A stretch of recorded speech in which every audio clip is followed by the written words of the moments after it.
नमस्कार, मैं हूं पवन त्यागी। पश्चिम बंगाल में पंचायत चुनावों के पहले जमकर हिंसा हो रही है और उस हिंसा में टीएमसी के कार्यकर्ता कम्युनिस्ट पार्टी के कार्यकर्ताओं पर, कांग्रेस के कार्यकर्ताओं पर और भाजपा के कार्यकर्ताओं के साथ साथ तो केंद्रीय मंत्री के ऊपर भी जानलेवा हमला कर रहे हैं। और इन सबको देखते हुए जहां एक तरफ कलकत्ता की हाई कोर्ट ने केंद्रीय सुरक्षा बलों को तैनात करने का आदेश दिया है, उसके अलावा जो राज्यपाल हैं वो भी जमीन पर उतरकर लोगों से मिल रहे हैं जो हिंसा से प्रभावित हैं। उन्होंने इस हिंसाग्रस्त लोगों से मुलाकात के बाद ये कहा है कि पश्चिम बंगाल में जो ममता बनर्जी चाहती हैं कि लोगों की लाश की गिनती करके उनको जीत मिल जाए, ये गलत है। वोट की गिनती पर उनको जीत का भरोसा होना चाहिए, ना कि लाशों पर। ये बहुत गंभीर टिप्पणी की है। और राज्यपाल, आपको बता दूं, सीवी आनंद बोस की ये जो टिप्पणी है ये ऐसे समय में आई है जब कलकत्ता हाईकोर्ट पहले ही ये बात कह चुकी है कि हम यहां बैठकर हिंसा होती नहीं देख सकते। और इस पर केंद्रीय सुरक्षा बलों को नियुक्ति का आदेश दिया। लेकिन आप ताज्जुब देखिए कि ममता बनर्जी, जब मीडिया उनसे पूछता है कि केंद्रीय सुरक्षा बलों की नियुक्ति की बात की जा रही है और संवेदनशील बूथों पर केंद्रीय सुरक्षा बलों की नियुक्ति की जाएगी, तो ममता दीदी बोलती है पश्चिम बंगाल में तो कोई बूथ ऐसा है ही नहीं, सब ठीक है। लेकिन जैसे ही टीएमसी के कुछ कार्यकर्ताओं पर हमले होना शुरू हुए तब वो कहती हैं कि नहीं नहीं, हमले तो हमारे ऊपर हो रहे हैं। अब फुरफुरे शरीफ के जो नेताजी हैं, जिनको ममता बनर्जी ने कभी पलने फूलने का मौका दिया, आगे बढ़ने दिया, अब उनकी पार्टी के लोग दबंगई से टीएमसी का मुकाबला कर रहे हैं। अब उनका कहना यह है कि हम तुम्हें वोट क्यों दें, हम अपनी पार्टी के लोगों को जिताएंगे, हमारा ग्राम प्रधान जीत के आए। लेकिन इस सब में आपको बता दूं कि जो गंभीर बात है वो ये गंभीर बात है कि टीएमसी के विधायक, टीएमसी के सांसद ये उस भीड़ का नेतृत्व कर रहे हैं जो हिंसा को जन्म दे रही है या जो हिंसा के लिए सड़कों पर उतरी हुई है। आपको बताएं, जो केंद्रीय मंत्री है नीतीश प्रमाणिक, उनके काफिले पर जानलेवा हमला किया गया, उनके गाड़ी पर एक तीर से निशाना साधा गया। अब उन्होंने मीडिया में आकर कहा, देखिए मैं जो है वो जा रहे थे साहिबगंज बीडीओ कार्यालय, उनके साथ कुछ ऐसे लोग कंप्लेंट कर रहे थे भाजपा के लोग के साथ, हम नॉमिनेशन के लिए बीडीओ ऑफिस जा रहे हैं, तो वहां अंदर टीएमसी के विधायक अपने गुंडों के साथ बैठे हुए हैं और हमारे हाथ से हमारा नॉमिनेशन फॉर्म छीनकर फाड़ देते हैं। तब ऐसे में हम नॉमिनेशन कैसे फाइल करेंगे? अंतिम दिन था फाइल करने का, लेकिन उस अंतिम दिन में आप देखिए कि इस तरह के काम किए जा रहे हैं जिसका आरोप कुछ नहीं तो नीतीश प्रमाणिक, जो कि केंद्रीय मंत्री है, उन्होंने बताया। और उन्होंने कहा कि हमको तो बैरिकेड लगा दिया गया है बीडीओ कार्यालय के बाहर, हमें कह दिया गया कि इससे आगे केवल वो लोग जाएंगे जो नॉमिनेशन फाइल करने के लिए आए हैं। लेकिन केंद्रीय मंत्री का आरोप है कि बीडीओ के कार्यालय के अंदर टीएमसी के विधायक उदय गुहा अपने गुंडों के साथ बैठे हैं। उनको क्यों बैठने दे रहे हैं अधिकारी? पुलिस क्यों जाने दे रही है? क्योंकि टीएमसी ने पूरी तरह से इस चुनावी प्रक्रिया को हैक कर लिया है। अब इसका क्या मतलब रह गया है? कल को रिजल्ट आएगा, ममता बनर्जी कहेंगी देखिए 75,000 सीटों में हमने 60,000 सीट पर जीत हासिल की है। अब ये जीत कैसे हासिल की है ये तो दिखाई दे रहा है। क्या रिजल्ट आएगा? भाई, जब आप विरोधी दल जो आपके सामने हैं, भाजपा हो, कांग्रेस हो या कम्युनिस्ट हो, उनको जब आप नॉमिनेशन फाइल ही नहीं करने दोगे, उनका फॉर्म भी देने के लिए वो जा रहे हैं, वो फाड़ के फेंक दोगे, अभी ये हाल है, उसके बाद क्या होगा?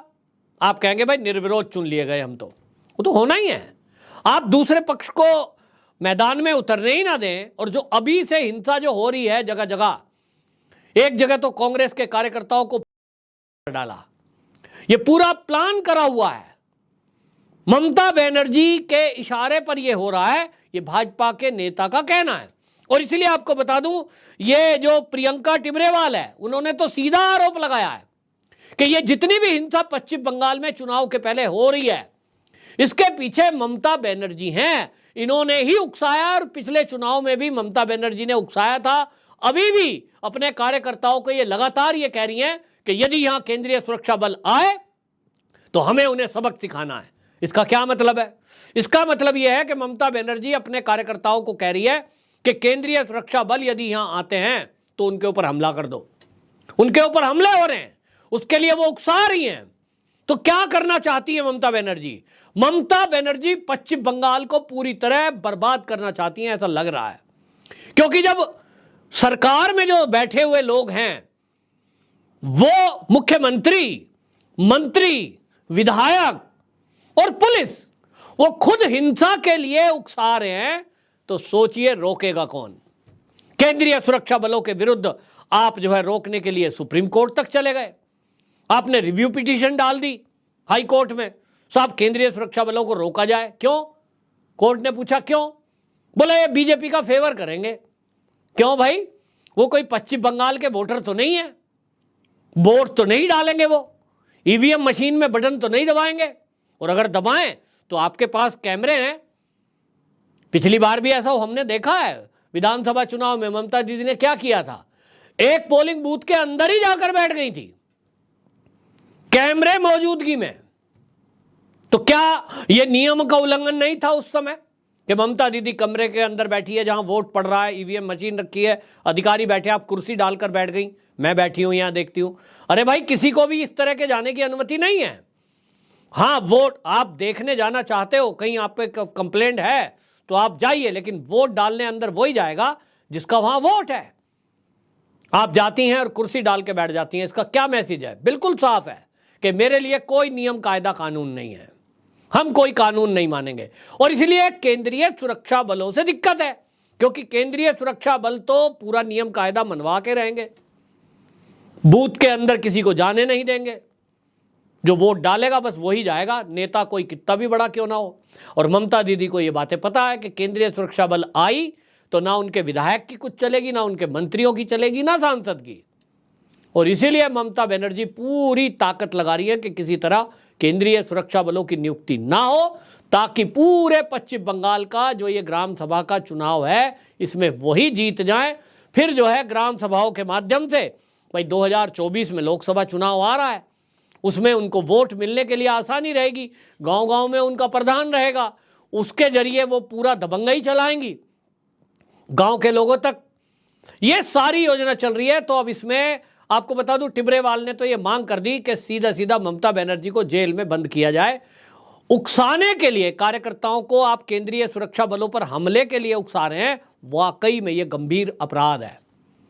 आप तो एक हिंसा को बढ़ावा दे रहे हैं। एक मुख्यमंत्री को तो क्या चाहिए कि अगर वो ओपनली, मतलब उनको अंदर से नहीं तो ओपनली तो कम से कम ये कह दें कि भाई मैं अपने सभी कार्यकर्ताओं से कहना चाहती हूं कि कोई हिंसा को बढ़ावा ना दे, किसी की कोई शिकायत है तो पुलिस के पास जाएं।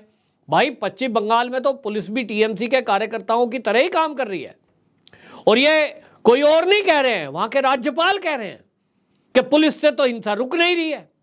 तो वहां की पुलिस से तो हिंसा इसलिए नहीं रुक रही है क्योंकि जब टीएमसी का ठप्पा किसी पर लगा है तो भले ही वो बम फेंक रहा हो, पुलिस की मजाल क्या है कि उसको पकड़ ले, भाई टीएमसी का कार्यकर्ता है। तो इसलिए पुलिस तो नाकाम, और ममता दीदी जो है केंद्रीय सुरक्षा बलों को नियुक्त नहीं होने देगी, उनके ऊपर हमला करने का आदेश दे रही है कार्यकर्ताओं को। तो क्या होगा? पूरा पश्चिम बंगाल इस समय हिंसा के चपेट में है, और चुनाव आते आते तो अभी कुछ टाइम बचा है, 8 जुलाई को मतदान है, तब तक क्या होगा ये अभी का ट्रेलर देखकर पता लग रहा है।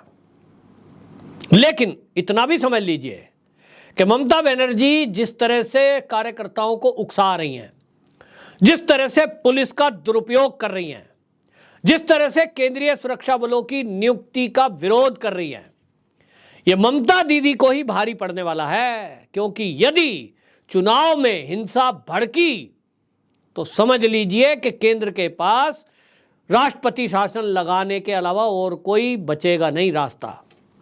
और पश्चिम बंगाल में राष्ट्रपति शासन लगाने के लिए जो चाहिए, पहले से ऐसे इंसिडेंट हो रहे हैं, लेकिन अब सुप्रीम कोर्ट तक में जब मामला गया है, हाई कोर्ट की रिपोर्ट जाएगी और वो कहेंगे भाई हमने तो कहा था केंद्रीय सुरक्षा बलों की नियुक्ति के लिए, ममता दीदी ने नहीं माना। अब सुप्रीम कोर्ट को हालांकि उस पर तय करना है, चुनाव के पहले ये तय करना पड़ेगा कि केंद्रीय सुरक्षा बल नियुक्त होंगे कि नहीं। लेकिन अगर नहीं होते हैं और ममता दीदी की पुलिस की देखभाल में यह हिंसा होती है, तो निश्चित जानिए कि फिर पश्चिम बंगाल में राष्ट्रपति शासन लगेगा, और ये राष्ट्रपति शासन अगर लगा तो ममता दीदी के ही लिए नुकसानदायक है, क्योंकि फिर पश्चिम बंगाल में वो होगा जो अमित शाह चाहेंगे।